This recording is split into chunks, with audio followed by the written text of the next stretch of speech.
KUF-komiteen har et svært vidt arbeidsfelt, og spenningen er alltid stor på hvordan debatten bærer av sted. Så langt ut i rekken av budsjettdebatter er det likevel noen retoriske gjenganger som er ganske sikre. Derfor vil jeg si, og slå fast, å ha ambisjoner for fremtiden er ikke å snakke ned nåtiden. Å ha blikket festet på skotuppene kan derimot fort gå galt. Det er viktig å huske at det er kun når det gjelder gangetabellen en kan slå fast at faktorenes orden er likegyldig. Når det gjelder barn og unges læringsutbytte er det helt avgjørende at ting kommer i riktig rekkefølge. Det grunnleggende må læres først, og innsatsen må være i forhold til hva de enkelte elever mestrer og evner. Matematiske formler for lærertetthet og gruppestørrelse er derfor ikke det avgjørende, men at innsatsen er målrettet og gir den enkelte elev det beste grunnlag for videre læring.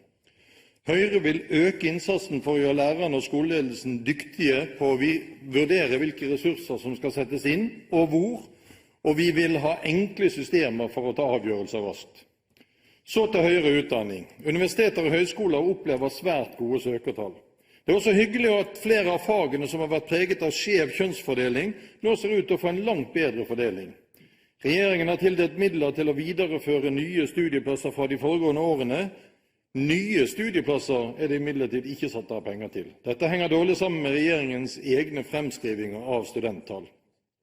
Det som i tillegg er bekymringsfullt, er at etterslepet som har oppstått på grunn av kostnadsvekst over flere år som ikke er tilstrekkelig finansiert, heller ikke i dette budsjettet er tatt inn.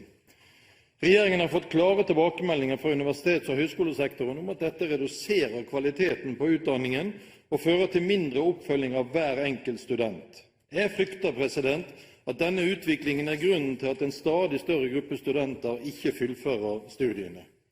Dette er sløsing med ressurser, økonomiske ressurser, men ikke minst menneskelige ressurser.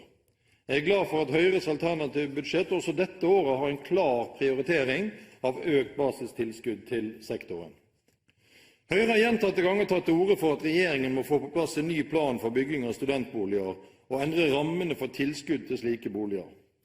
Også ved fremleggelsen av dette budsjettet slår statsråden seg på brystet og er såre fornøyd med at regjeringen har fulgt den gamle planen som er bygget på et helt annet antall studenter enn det som er realiteten i dag. Det viser det også klart igjen i det antall studenter som står uten botilbud ved studiestart. Disse får en dårlig start på studiene, eller må kanskje til og med si fra seg plassen. 14 000 studenter var i den situasjonen ved studiestart i høst, men statsråden er fornøyd, vil ikke oppheve skillet mellom såkalte pressområder og andre, og vil heller ikke benytte Høyres råd om å ta alle gode krefter i bruk for å få flere boliger på plass. Det rammer studentene.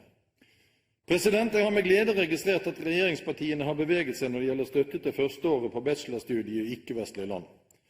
Når de bestemt har avvist opposisjonens forslag om dette tidligere, har begrunnelsen vært at dette ikke er høyere utdanning. Nå er det altså det, og det er bra. Det er også gledelig at Aasen, Hagen og Tingelstad Wøien fra de rød-grønne partiene sier til VG at dette kan være starten på noe enda større. Det håper jeg også. Nå er det riktignok bare Brasil, Russland, India og Kina, og bare enkelte universiteter der som skal kvalifisere til denne støtten i flertallets forslag. Når det i samme avis uttales at et håp om at mange flere nå skal velge slik utdannelse, henger det dårlig sammen med summen i budsjettet. De 520 000 som der er satt av, dekker bare et fåtall studenter, i størrelsesorden det antall som i dag starter studier i disse landene.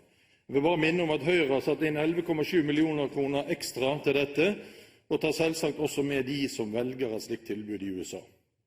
Statsråd Aasland har flere ganger vist til at flere må studere i utlandet for at vi skal greie å skaffe nok studieplasser til alle.